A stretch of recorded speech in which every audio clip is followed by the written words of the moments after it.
तुम तीनों अभी की अभी मुर्गा बन जाओ, जल्दी से। ये सुनकर टीना, मीना और पूजा रोने लगी।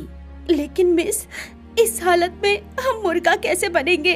पेट में दर्द होगा। होगा तो होगा, मैं क्या करूं? इस उम्र में गर्भवती होने के लिए मैंने कहा था क्या? अर्चना ने तीनों की बातों पर ध्यान ही नहीं दिया। तीनों को मुर्गा बनना पड़ा। उन तीनों का पेट फूला हुआ था। उस हालत में मुर्गा बनने में उन्हें बहुत तकलीफ हो रही थी। पेट में बहुत दर्द हो रहा था। बहुत दर्द हो रहा है मिस। हाँ मिस, कान नहीं पकड़ पा रहे, बहुत तकलीफ हो रही है, हमें छोड़ दीजिए ना मिस। लेकिन अर्चना का ध्यान उन लोगों की बातों में था ही नहीं। उन तीनों को रोते देख अर्चना उल्टा उन्हें ही मारने लगी। तुम लोग मुर्गा बनने के बजाय रोने क्यों लग गई? तुम्हें तो सजा देनी होगी। ये बोलकर अर्चना मोटा सा डंडा लेकर उन तीनों को मारने लगी। डंडे से मार खाते खाते तीनों के हाथ पैर से खून निकलने लगा। तीनों दर्द से तड़पने लगी। लेकिन अर्चना ने फिर भी तीनों को मारना बंद नहीं किया। लेकिन 11वीं कक्षा में पढ़ने वाली तीनों बहनें गर्भवती हुई कैसे और इससे आगे क्या होगा, ये जानने के लिए हमें थोड़ा पीछे जाना होगा। टीना, मीनू और पूजा तीनों जुड़वा बहनें थी। वो तीनों अपने माता पिता के साथ खुशहाल जिंदगी जी रही थी। लेकिन एक दिन उनकी माँ बीमार पड़ गई। डॉक्टर ने कह दिया कि अब वो ज्यादा दिन नहीं बचेगी। टीना, मीनू और पूजा तब सिर्फ 5 साल की थी। उनकी माँ ने उनके पिता रमेश से कहा, वादा करो रमेश, मेरे जाने के बाद तुम मेरी बेटियों का ख्याल रखोगे। हाँ, वादा करता हूँ मैं तीनों बेटियों का ख्याल रखूंगा। और दूसरी शादी भी नहीं करोगे? हाँ, वादा करता हूँ कि दूसरी शादी भी नहीं करूँगा। उसके कुछ ही दिनों बाद उसकी मृत्यु हो गई। टीना, मीनू और पूजा बहुत रोने लगी। कुछ दिन तक रोने धोने का सिलसिला चलता रहा। रमेश को भी दुख पहुंचा। लेकिन कुछ ही दिनों में वो अपनी बीवी को किया हुआ वादा भूल गया। शादी करने के लिए वो उतावला हो गया। अरे, बीवी के बिना मैं कैसे रहूं? उम्र ही कितनी है मेरी, मुझे फिर से शादी करनी है। रमेश लड़की ढूंढने लगा। वो अच्छा खासा कमाता था और उसे अब कमाने वाली बीवी चाहिए थी। इसीलिए उसने अर्चना को पसंद किया। अर्चना स्कूल में पढ़ाती थी और उसे हर महीने सैलरी मिलती थी। अर्चना भी रमेश से शादी करने के लिए मान गई और दोनों ने शादी कर ली। घर आने के बाद से ही अर्चना तीनों बेटियों पर अत्याचार करने लगी। रमेश कुछ नहीं बोलता था। अपनी बेटियों का ख्याल रखने वाला वादा भी वो भूल गया था। टीना, मीनू और पूजा दुख भरी जिंदगी जीने लगी। एक रात को तीनों सोई हुई थी। तभी टीना ने एक सपना देखा। एक सुंदर सा राजकुमार उसे बुला रहा था। टीना, तुम मेरे पास आओ। टीना, मुझे तुम्हारी जरूरत है। मेरा वंश आगे बढ़ाना है तुमको। टीना की नींद टूट गई और अचानक से उसकी दोनों बहनें भी नींद से उठ गई। ये क्या सपना देखा मैंने? मैंने भी एक सपना देखा। एक राजकुमार मुझे पुकार रहा था। अरे, मैंने भी वही सपना देखा। एक राजकुमार मेरा नाम पुकार रहा था। अरे, वो मेरा नाम लेकर पुकार रहा था। मैंने भी वही देखा और बोल रहा था कि हमें उसका वंश आगे बढ़ाना है। ये क्या हो रहा है हमारे साथ? तीनों बहनों ने एक ही सपना देखा था। तीनों को एक ही राजकुमार बुला रहा था, लेकिन कहाँ, ये उन तीनों को पता नहीं था। उसके बाद वैसे ही चलने लगा। हर रात वो तीनों वही सपना देखने लगी और दिन ब दिन अर्चना का अत्याचार बढ़ने लग गया। बहुत चर्बी हो गई है तुम लोगों की। अब मुझे तुम लोगों की चर्बी निकालनी पड़ेगी। वो तीनों छोटी थी, बच्चों की स्कूल में पढ़ती थी, लेकिन अब वो 5वीं कक्षा में भर्ती होने वाली थी। रमेश ने उन तीनों को उसी स्कूल में भर्ती करा दिया जहां अर्चना पढ़ाती थी। उस स्कूल में अर्चना का दबदबा था। स्कूल में अर्चना सभी को ढेर सारा होमवर्क देती थी और घर लौटकर अपनी 3 सौतेली बेटियों को पढ़ने नहीं देती थी। उनसे बस काम करवाती थी। मैं थक गई हूँ, मेरे लिए चाय बना कर लाओ और साथ में प्याज की भजिया और पोहा भी। हाँ जी माँ, हम अभी लाते हैं। खाना बनने के बाद अर्चना ने मजे से खाया। फिर तीनों जब पढ़ने के लिए तैयार हो रही थी, तब अर्चना ने कहा, ये सब क्या कर रही हो? पढ़ रही हूँ माँ। ये सब पढ़ाई वढ़ाई करके कोई फायदा नहीं होगा। इधर आओ, मेरा सर दबा दो। मीनू, तुम पैर दबा दो और पूजा, तुम हाथ दबा दो। तीनों वही करने लगी, क्योंकि मना करने पर तीनों को अर्चना घर से निकाल देती और उन्हें पूरी रात भूखे पेट घर के बाहर रहना पड़ता। उसके बाद उन तीनों से अर्चना रात का खाना बनवाने लगी।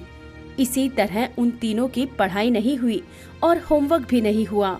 अगले दिन स्कूल में अर्चना क्लास के अंदर आई और कहा, सभी अपना अपना होमवर्क निकालो। टीना, मीनू और पूजा को छोड़कर बाकी बच्चों ने अपना होमवर्क निकाला। वो तीनों खाली हाथ बैठी रही। क्या बात है, तुम लोगों ने होमवर्क क्यों नहीं किया? चलो मुर्गा बन जाओ। लेकिन घर में तो खाना बनाते बनाते ही समय चला गया, आप ही ने तो कहा था। चुप रहो और बहाने देना बंद करो। एक तो होमवर्क नहीं किया और ऊपर से जबान भी चलाती हो। ये लो। अर्चना तीनों को मारते हुए क्लासरूम से बाहर ले गई और तीनों को मुर्गा बना दिया। ऐसे ही तीनों की जिंदगी कटने लगी। घर पे भी मार खानी पड़ती थी और स्कूल में भी। लेकिन एक ही चीज थी जो उन लोगों को ताज्जुब लगता था, रात का वो सपना। हर रात सपने में वो राजकुमार आता था। लेकिन एक समय के बाद इस सपने के बारे में तीनों ने सोचना बंद कर दिया। सालों बीत गए और मार खाते खाते वो तीनों किसी भी तरह 11वीं कक्षा में पहुंच गई। वो तीनों बड़ी हो गई थी और टीना को अर्चना पर बहुत गुस्सा आता था। ये हमें हमेशा ही मारती रहती है। हम बड़े हो गए हैं लेकिन अभी भी इसका अत्याचार सहना पड़ता है। देखना, एक दिन इसके साथ बहुत बुरा होगा। बुरा तो हो ही रहा है उसके साथ, माँ नहीं बन पाई अभी तक। अर्चना बांझ थी, उसका बच्चा नहीं हो रहा था और इसीलिए वो टीना, मीना और पूजा पर और भी गुस्सा रहती थी। और एक दिन टीना के साथ अर्चना की जबरदस्त लड़ाई हो गई। अर्चना ने तीनों को बाहर निकाल दिया। वो तीनों सुबह से भूखी थी, उन्हें बहुत भूख लगी थी। रात हो गई और सभी सो गए थे। भूखे पेट वो तीनों सो गए। नींद में उन्हें बहुत ज्यादा भूख लग रही थी और उस रात उन तीनों ने कुछ अलग सपना देखा। उन तीनों ने ही देखा कि वो एक पेड़ के नीचे खड़े हैं और उस पेड़ पर बहुत सारे स्वादिष्ट फल उगे हुए हैं और वो तीनों वो फल खाकर पेट भर रही है। आज उनकी नींद नहीं टूटी। तीनों नींद में ही उठकर चलने लगी और चलते चलते गांव के पास वाले जंगल में चली। जंगल में सच में एक फल का पेड़ था और उसके नीचे बहुत सारे फल पड़े हुए थे। तीनों ने वही फल खाया और उनका पेट भर गया। वो नींद में ही घर वापस चली और पहले की जैसे घर के बाहर ही सो गई। अगली सुबह नींद खुलते ही उन तीनों को उल्टियाँ होने लगी। कहाँ मुंह काला करवा के आई हो तुम तीनों? उल्टी क्यों हो रही है? अर्चना ने फिर से तीनों को बहुत मारा। अर्चना स्कूल चली गई लेकिन तीनों बहनें उस दिन स्कूल नहीं गई।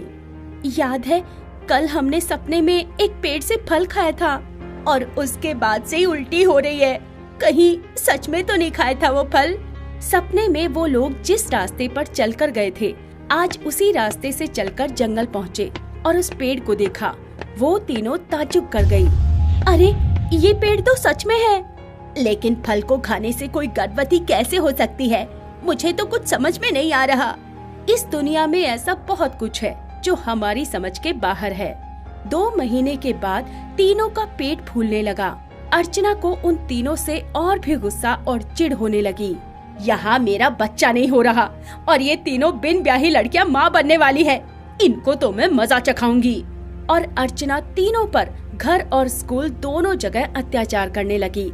हर रोज मुर्गा बनाने लगी और घर में जानबूझकर ऐसे काम करवाने लगी जिसमें ज्यादा मेहनत करनी पड़े ताकि उनका बच्चा गिर जाए। लेकिन ऐसा कुछ भी नहीं हुआ। 8 महीने बाद उनका पेट बहुत ज्यादा फूल गया और एक दिन स्कूल में अर्चना ने उन्हें मुर्गा बनाया। लेकिन उन्हें मुर्गा बनने में बहुत तकलीफ हो रही थी, इसीलिए अर्चना उन्हें मारने लगी। तभी तीनों के पेट में बहुत दर्द होने लगा और तीनों ने वहीं पर 3 बेटों को जन्म दिया। अर्चना उन तीनों से जलने लगी और पूरे स्कूल में हल्ला मच गया। अर्चना ने सोचा, इन तीनों बच्चों को तो आज मैं मार डालूंगी। अर्चना रात को तीनों बच्चों को मारने के लिए उठी और देखा कि टीना, पूजा और मीनू नींद में ही चल रही थी। उनकी गोद में उनका बच्चा था और वो कहीं जा रही थी। अर्चना ने उनका पीछा किया। वो लोग जंगल में पहुंच गए और उस पेड़ के पास जाकर रुक गए। अरे, ये तो बहुत अच्छा हुआ। अब यहाँ इन सबको मैं मार डालूंगी, किसी को पता भी नहीं चलेगा। अर्चना पीछे से डंडा लेकर आई। लेकिन तभी एक चमत्कार हो गया। वो पेड़ एक सुंदर राजकुमार में बदल गया। ये वही राजकुमार था जिसे टीना, मीनू और पूजा अपने सपनों में देखती थी। उनकी नींद खुल गई और वो हैरान रह गई। राजकुमार ने अर्चना से कहा, मुझे पता था तो इस जन्म में हमें मारने के लिए आएगी, लेकिन आज मेरे बेटे ने इस धरती पर कदम रखा है। आज मैं तुझे नहीं छोड़ूंगा। राजकुमार ने तलवार निकाला और अर्चना को मार डाला। ये सब क्या हो रहा है? कौन हो तुम? उसके बाद राजकुमार ने असली कहानी बताई। टीना, मीनू और पूजा पिछले जन्म में राजकुमार की 3 रानियां थी। जब वो तीनों पेट से थी तब राजकुमार की सौतेली माँ अर्चना ने तीनों को मार डाला था और साथ में राजकुमार को भी खत्म कर दिया था। उसके बाद राजकुमार पेड़ बनकर वापस आ गए थे। टीना, मीनू और पूजा का जुड़वा बहनों के रूप में फिर से जन्म हुआ था और अर्चना इस जन्म में उनकी सौतेली माँ बन गई। राजकुमार को अपना वंश आगे बढ़ाना था, इसीलिए पेड़ का फल खाते ही तीनों गर्भवती हो गई और आज अर्चना को मारकर राजकुमार का बदला पूरा हुआ। उसके बाद टीना, पूजा और मीनू उस राजकुमार और अपने बच्चों के साथ खुशी खुशी रहने लगी। दोस्तों, आप सभी इस वीडियो पर अपनी माँ की लंबी आयु के लिए कमेंट में आई लव माँ जरूर लिखें। दुर्गा माँ जरूर आपकी इच्छा पूरी करेंगी। और हाँ, इस वीडियो को लाइक जरूर कीजिएगा। अपर्णा की जिस दिन शादी होने वाली थी, उसी दिन उसकी बहन अनुपमा का पति फैक्ट्री में काम करते हुए मर गया था। अनुपमा तब अपनी बहन की शादी में व्यस्त थी। अपने पति के मौत के बारे में सुनकर अनुपमा ने जब रोना शुरू किया, तब अपर्णा ने उससे कहा, आज मेरी शादी है और तुझे यहीं पर रोना है? मेरी शादी खराब करना चाहती है ना तू? नहीं बहन, ऐसी बात नहीं है। मेरे पति का देहांत हो गया है, इसीलिए। तो क्या हो गया? गरीब मजदूर और कितना जिएगा? अच्छा हुआ मर गया। ऐसा मत बोल बहन, वो था तो मेरा पति ही ना। गरीब को कोई पति बनाता है क्या? तेरा पति भी मर गया, तू भी मरेगी। मेरी शादी मत बिगाड़, जा यहाँ से। अपने मरे हुए गरीब पति के पास जा। अपर्णा दौड़ते हुए वहाँ से चली गई। माँ रुक जाओ, मैं भी आता हूँ। माँ, मुझे भी ले चलो। अपर्णा के बच्चे भी उसके साथ चले गए। अनुपमा ने गुस्से से कहा, एक मुफ्त की नौकरानी मिली थी, वो भी चली गई। उसके पति को भी आज ही मरना था। अपर्णा के दिल में दया नाम की कोई चीज नहीं थी। वो बस पैसे देखकर अनुभव से शादी कर रही थी। अनुभव अमीर खानदान से था और उसका खुद का बिजनेस था। अपर्णा की शादी हो गई और उधर चिता पर अनुपमा का पति जलकर राख हो गया। उसके बाद से अनुपमा जीने के लिए संघर्ष करने लगी। वो लोगों के घरों में काम करने लगी। बिट्टू और गुड्डी स्कूल में पढ़ते थे, लेकिन एक दिन उन दोनों को स्कूल से भी निकाल दिया गया। वो दोनों घर लौट आए। क्या बात है, तुम दोनों आज जल्दी लौट आए? वो हमें स्कूल से निकाल दिया गया है माँ। हमने 2 महीने से स्कूल की फीस नहीं भरी ना, इसलिए। अब माफ कर दो मुझे, मैं कैसी माँ हूँ? हम बच्चों के स्कूल की फीस भी नहीं भर सकती। माँ, अब रोइए मत, आप बहुत अच्छी माँ हो। हम दोनों अब से आपके साथ काम पर जाएंगे और फिर शाम को पढ़ाई करेंगे। गुड्डी और बिट्टू ने अनुपमा के आंसू पोंछ दिए। अगले दिन से वो दोनों भी काम पर जाने लगे। तीनों मिलकर बहुत मुश्किल से पेट पालने लगे। उधर अपर्णा को किसी भी चीज की कमी नहीं थी। जब जो मन करता उसे मिल जाता था। कमरे में एसी था और साथ में 5-6 काम वाली भी थी। बड़े आराम से दिन बीत रहा था उसका। एक दिन वो गाड़ी में बैठकर कहीं जा रही थी। तभी उसने देखा कि उसकी बहन अनुपमा अपने दोनों बच्चों को लेकर फुटपाथ पर बैठकर जूता पॉलिश का काम कर रही है। अपर्णा ने गाड़ी रोकी और उतरकर कहा, यहाँ बैठकर जूते पॉलिश करने का काम कर रही है। वाह रे वाह, और मुझे देख, मैं इसी गाड़ी में बैठकर घूम रही हूँ। अच्छी बात है बहन, तू अमीर है लेकिन मैं गरीब हूँ। गरीब से शादी करेगी तो ऐसा ही होगा, ये तो होना ही था। खैर, कभी काम या पैसों की जरूरत हो तो मेरे पास आ जाना। ये बोलकर अपर्णा गाड़ी में बैठकर वहाँ से चली गई। माँ, मासी हमेशा आपको उल्टी सीधी बातें क्यों सुनाती है? वो अमीर है ना बेटा, इसीलिए अमीर लोग ऐसे ही होते हैं। खैर चलो काम करते हैं। ऐसे ही 1 साल बीत गया। उधर अपर्णा गर्भवती हो गई, लेकिन कुछ ही दिनों के अंदर उसके पेट में भयानक दर्द होने लगा। उसके पति अनुभव उसे अस्पताल लेकर गए। डॉक्टर ने कहा, देखिए बुरी खबर है अपर्णा जी, आपका मिसकैरेज हो गया है और बात ऐसी है कि आप कभी भी मां नहीं बन पाएंगी। ये सुनकर अपर्णा को तो जैसे सदमा लग गया। क्या मैं मां नहीं बन पाऊंगी? नहीं, ये नहीं हो सकता। डॉक्टर साहब, आपसे कुछ गलती तो नहीं हो रही? नहीं, अपर्णा जी का पेट बच्चा पालने के लायक नहीं है। अनुभव अपर्णा को लेकर घर लौट गया और ये बात अपनी माँ और भाभी को बता दिया। ये सुनते ही घर में तो जैसे तांडव शुरू हो गया। अनुभव की माँ देवकी ने चिल्ला चिल्ला कर कहा, हो गया सब बर्बाद। बांझ बहू को लाई हूँ घर में, बांझ कहीं की। हमें पहले नहीं बता सकती थी कि तू माँ नहीं बन सकती। अपर्णा की जेठानी पूनम ने टोंट मारकर कहा, इसीलिए कहती थी माँ जी कि खानदान देखकर बहू लाइए। आपने पता नहीं किसे उठा लाया। ना ही अमीर है और ना ही खानदान का कोई अता पता है। ये सब सुनकर अपर्णा का दिल दुख गया। इतने दिनों से वो रानी की तरह इस घर में थी, लेकिन अचानक से जैसे सभी उसके दुश्मन बन गए। रात को उसने रोते हुए अपने पति से कहा, सुनिए जी, आप भी मुझसे गुस्सा है क्या? अरे गुस्सा ना होने की कोई वजह है तुम्हारे पास? एक बच्चा भी नहीं दे पाओगी तुम इस वंश को। ये वंश आगे कैसे बढ़ेगा? तुमसे शादी करके मैंने अपना जीवन बर्बाद कर डाला। अपर्णा का पति भी उसका साथ छोड़ दिया। अपर्णा अकेली महसूस करने लगी। उधर एक दिन अचानक से गुड्डी का एक्सीडेंट हो गया। वो रास्ते से जा रही थी, तभी एक गाड़ी ने उसे धक्का मार दिया। गुड्डी के दाहिने पैर की हड्डी टूट गई। डॉक्टर ने कहा कि ऑपरेशन करना पड़ेगा, लेकिन ऑपरेशन करने के लिए अनुपमा के पास पैसे नहीं थे। वो बहुत चिंता में थी। तभी अपर्णा ने अनुपमा को कॉल किया। कैसी है? ठीक हूँ, लेकिन तू रो क्यों रही है? अनुपमा, मैं कभी माँ नहीं बन पाऊंगी। मेरा माँ बनने का सपना ही रह जाएगा और इसी वजह से मेरे ससुराल वाले मुझे खरी खोटी सुना रहे हैं। तू तो अमीर है ना, किसी अच्छे डॉक्टर को दिखा। अच्छे डॉक्टर के पास ही गई थी मैं, उन्होंने जवाब दे दिया। अब क्या करूँ, कुछ समझ में नहीं आ रहा। यहाँ मेरी बेटी का पैर टूट गया है, लेकिन ऑपरेशन करने का पैसा नहीं है मेरे पास। क्या करूँ, कुछ समझ में नहीं आ रहा। तू भाग्यशाली है बहन, तेरे दो बच्चे हैं और यहाँ मेरे तो बच्चे ही नहीं होंगे। दोनों बहनें आपस में रोने धोने लगी। अगले दिन अपर्णा को फिर से बहुत कुछ सुनना पड़ा। उसके साथ नौकरानियों के जैसा बर्ताव किया जाने लगा। अपर्णा ये सह नहीं पाई। उसने बहुत सोचा और एक आइडिया निकाला। उसने अपने पति से कहा, सुनिए जी, अब मेरी बहन भी सुंदर है, उसके पास दो बच्चे हैं, क्या हम उससे बच्चा पैदा नहीं करवा सकते? ये तुम क्या बोल रही हो अपर्णा?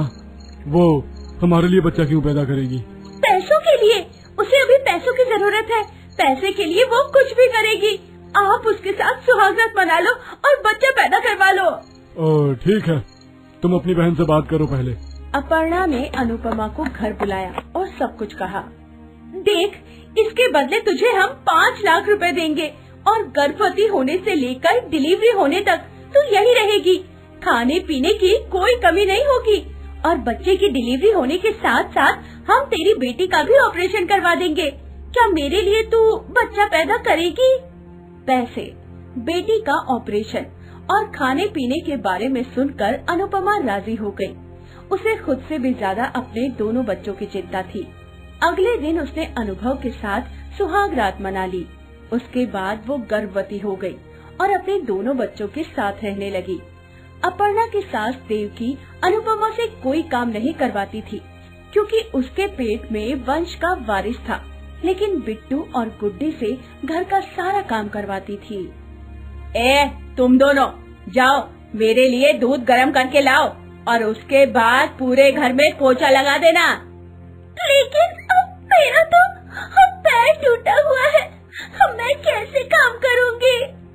मैं वो सब नहीं सुनना चाहती, बस काम करो, नहीं तो मार पड़ेगी।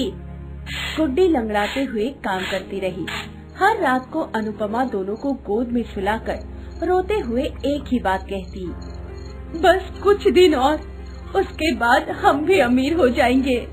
ऐसे ही 9 महीने बीत गए और अनुपमा ने एक हेल्दी बेटे को जन्म दिया। घर के सभी लोग खुश हो गए। जन्म देने के बाद अनुपमा ने बच्चे को गोद में लिया ही था कि तभी अपर्णा ने उसे छीन लिया। भूल मत जाना कि ये मेरा बच्चा है, तूने बस इसे जन्म दिया है। बस एक बार मेरी गोद में तो दे, मैंने इसे 9 महीने पेट में पाला है। तो क्या हुआ, वो तो तूने पैसों के लिए किया है ना, अब पैसा ले और भाग यहाँ से। लेकिन बच्चे को देखकर अनुपमा का मन पिघल गया। आखिरकार माँ तो माँ होती है। उसने कहा, ठीक है, मैं चली जाती हूँ, लेकिन मुझे पैसे नहीं चाहिए।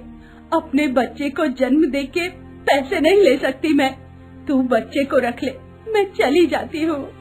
अनुपमा घर से निकल गई। वो फिर से अपने दोनों बच्चों को लेकर रास्ते पर रहने लगी। उधर बच्चे की तबीयत दिन ब दिन बिगड़ती गई। वो बच्चा हमेशा रोने लगा और एक दिन वो बेहोश हो गया। उसे डॉक्टर के पास ले जाने के बाद डॉक्टर ने कहा, देखिए, इस बच्चे को माँ का दूध चाहिए। बच्चे के लिए माँ का दूध जरूरी होता है। आप इसे दूध नहीं पिलाती हैं क्या? वो बात ये है कि अपर्णा ने डॉक्टर से सब कुछ कहा। फिर डॉक्टर ने कहा, देखिए, अभी के अभी बच्चे को उसकी असली माँ के पास ले जाइए, नहीं तो ये बच्चा मर जाएगा। नहीं, ये भी नहीं होने दूंगी। तभी अपर्णा बच्चे को लेकर अनुपमा के पास गई। अनुपमा की गोद में जाते ही बच्चा होश में आ गया और दूध पीने के बाद बच्चा ठीक भी हो गया। अनुपमा बच्चे को गोद में लेकर रोने लगी और इसी बात से अपर्णा का मन पिघल गया। उसके आंसू निकल आए। बहन, तू इस बच्चे से इतना प्यार करती है?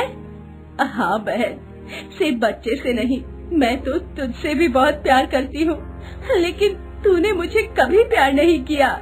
मुझे माफ कर दे बहन, मुझे माफ कर दे, मुझसे गलती हो गई।